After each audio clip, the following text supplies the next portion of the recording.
Peace, kings and queens. Welcome back to my channel. Once again, it is your girl Queen SP, and I'm back with another video today. Now, just a quick message to all the royal family, which is everyone who has been participating, commenting, watching my videos. I just want to say thank you. It's only been about a month since I've started this channel, and I've learned so much already.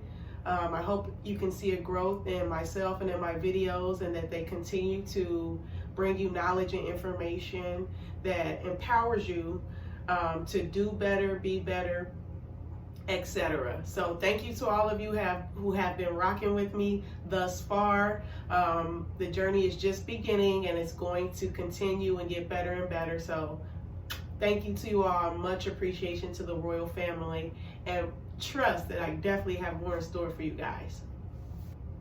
But today's video, we will be discussing why I stopped using traditional toothpaste. Now, just a quick version is due to fluoride and its toxicity to the human body. So if you're interested in learning more about fluoride, toothpaste, and other oral hygiene products and how they are toxic to the human body, keep watching.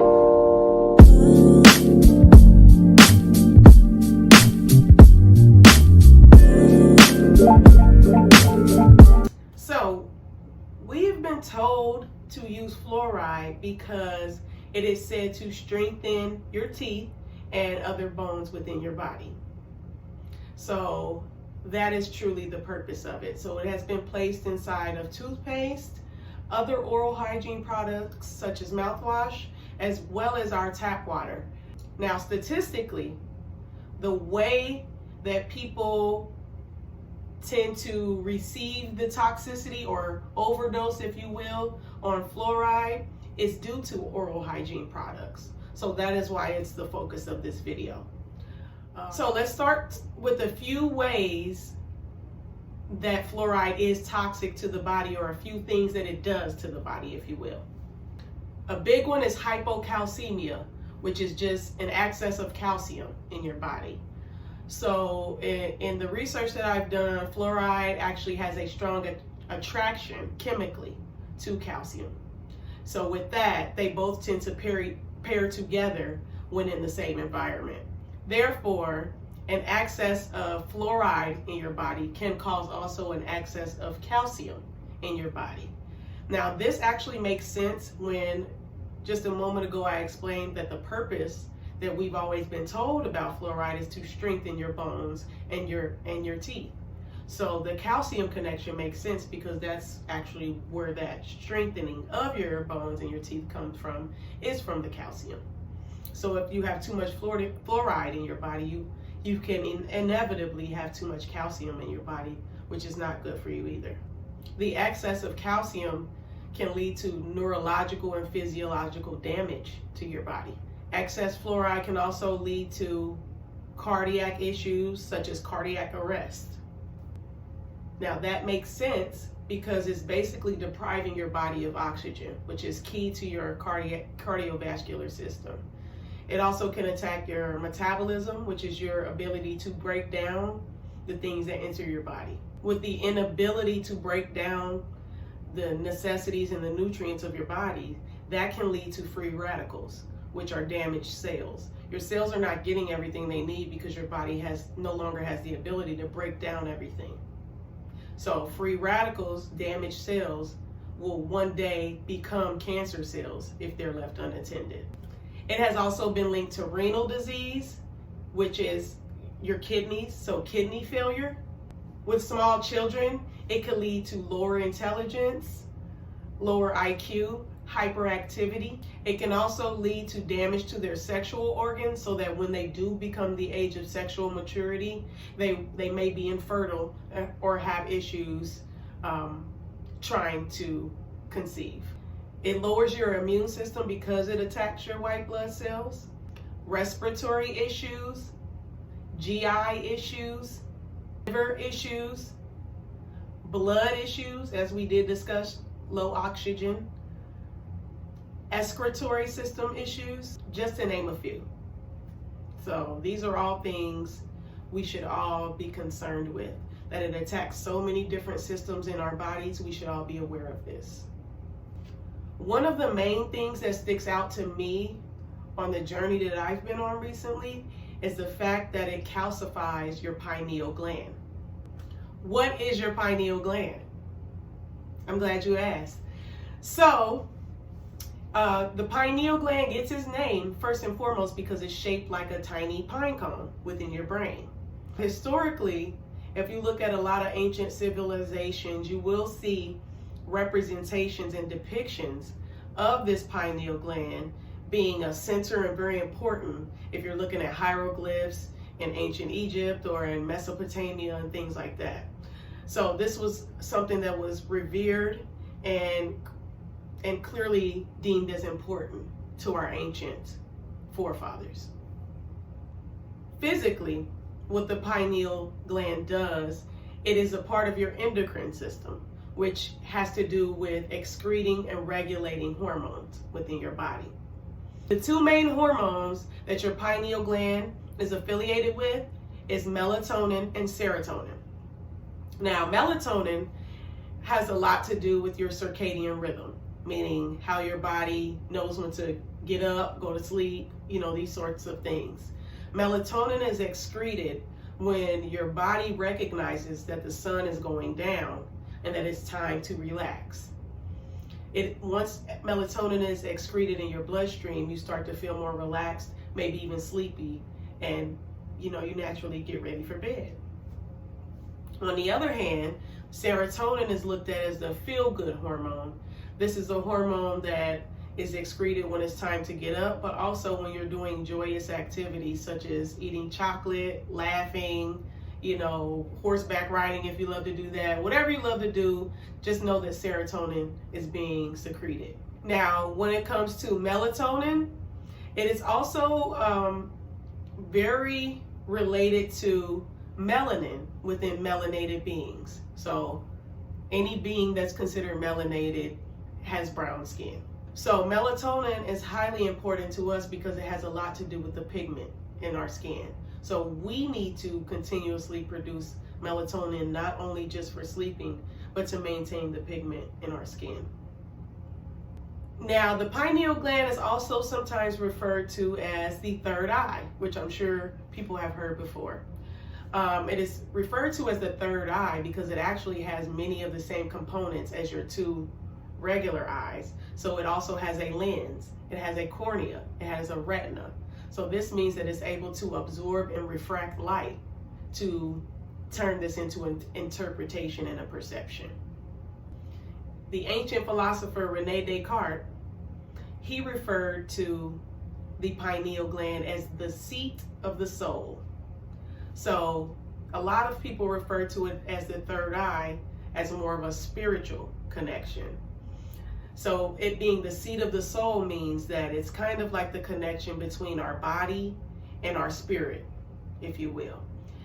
Many scientists and modern medicine and doctors, etc., have referred to the pineal gland as a useless or archaic gland.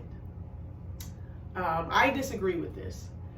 I believe that nothing that our Creator has placed inside our bodies is archaic or useless. Even the appendix, as people just say, take it out, it doesn't do anything. There's nothing in our body that doesn't serve a purpose. So I hope this doesn't come off a certain way, but it may not serve a purpose in beings that lack melanin. So in a melanated being, as I stated before, it has a lot to do with us producing melanin and maintaining that pigment. So this is not something we can just allow to be calcified or allow to not work properly in our body. This is our connection to ourselves and our spirit in a higher being. Now, let's get back to calcification. We've defined what the pineal gland is. Let's talk about what happens when it's calcified. When your pineal gland is calcified, that means that it's not working properly. It's not going to be able to excrete these two very important hormones into your bloodstream that regulate a lot of things. So just think about what can go wrong if melatonin and serotonin are not excreted properly. So serotonin is your feel-good hormone. If that's not being excreted into your body properly, you can experience depression, of course, because you're never feeling good. Another example would be your circadian rhythm is off. If you're not sleeping at the proper times, or you don't feel well rested when you wake up, these are the sort of things that can be tied to a calcified pineal gland. Now, spiritually, it is said that if your third eye is blocked, which your third eye can be found here right in between your eyes. If your third eye is blocked, that is your spiritual connection to God, to source, spirit, and everything else that we're connected to. So other beings that contain a spirit, nature, you will begin to sever the tie with that and feel no connection because your pineal gland, which generates that connection, is calcified. You may feel a disconnection with your purpose or what you're here to do, or just kind of be living every day, kind of just like you're here to pay bills and make money and that's it, when you're not. You're disconnected from your purpose, you're disconnected from life because your pineal gland is calcified. Now, I know this sounds kind of dark and like, oh man, like we're living with our calcified pineal glands, all hope is lost. It's not lost. I just really want to clarify what fluoride does to our bodies and how it is so toxic in the systems that it's interrupting in our bodies. But it's not the end all be all. It is possible to decalcify your pineal gland and reverse some of these other effects of fluoride toxicity.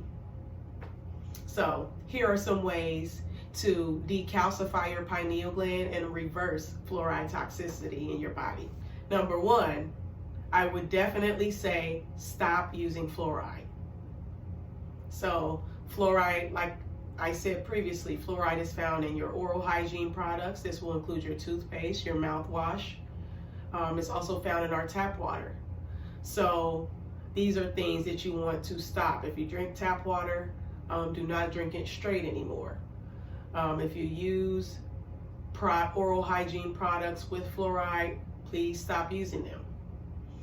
If you drink tap water right out of your tap, you can still use that water, but you need to get a filter maybe on your sink, or get one of those filter pitchers that just have the filter in it, like a Brita water pitcher.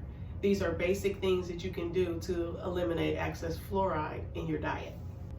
Change your diet in general. You should be eating more of an alkaline diet. So on the pH scale, you know, there's a pH scale here. And on one end, there's acidity. In the middle, there's neutrality. And on the other end, there is base or alkaline. So your goal here is to move your body from an acidic place, where that is where mucus and disease can grow. You want to transition your body over to this side of the scale, to a more alkaline. So if you're able to purchase alkaline water, do so. If you're not able to, it is a bit more expensive. You have the ability to put a little bit of baking soda in your water, or if you have a small amount of activated charcoal, you can put that in your water as well. That's similar to having the water pitcher.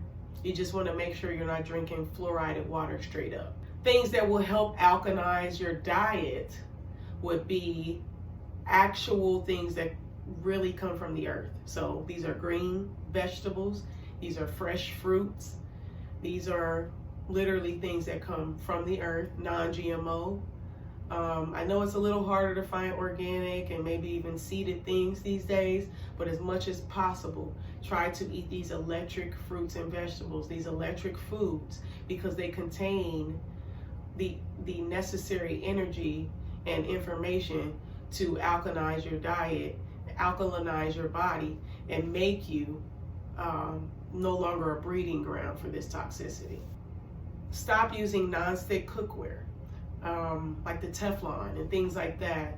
A lot of that contains fluoride as well, or once it's activated in your body, it accesses fluoride, so it will pull that toxicity, as we discussed earlier. Try not to eat fruits with pesticides. So that's why I said, like, if you can go organic. if you can do non-GMO, that sort of thing. If you cannot, make sure you are thoroughly cleaning your fruits and vegetables. There's fruit and vegetable wash that you can purchase. This is the brand of fruit and vegetable wash that I use. It's all natural. It's really based with mostly essential oils and things like that. But you will really need to soak the fruit for a while. Make sure it's clean. This will help to get the pesticides off. If you don't want to purchase a fruit wash, you can easily clean your fruit with vinegar, lemon juice, and water, and that's just as good. Soak it in there, give it time for those things to exit the skin of the fruit, and you'll be just fine. Here's some examples of some oral hygiene products that I've recently started using that are fluoride free that I'm actually really liking. So this brand, Hello, if you can see it, all of their products are fluoride free. This is a charcoal toothpaste. So that is meant to help whiten as well, since charcoal pulls out impurities. And then this mouthwash is just made with hemp seed oil, tea tree, and coconut oil. Coconut oil is also known to draw out impurities in your mouth. So there are ways to really clean and strengthen orally that don't require chemicals that are a threat to your body and your systems. Another major brand that a lot of people are familiar with is Neem. Now, this also is fluoride free, but this one may be a bit natural for some people. Like, even the look of it when you squeeze it out of the tube, if you're not that natural, if you're not ready to go all the way to that extreme, I can understand how you're not ready for this one. But this one is a pretty well-known brand of natural fluoride-free toothpaste as well. Last but not least, I have just a grocery store brand, Simple Truth Organic, which can be found just at any Kroger or whatever your grocery store is. I'm pretty sure this is Kroger brand, so you may not be able to find this if you don't have like a Kroger branded store. They've bought a lot of stores recently in other cities.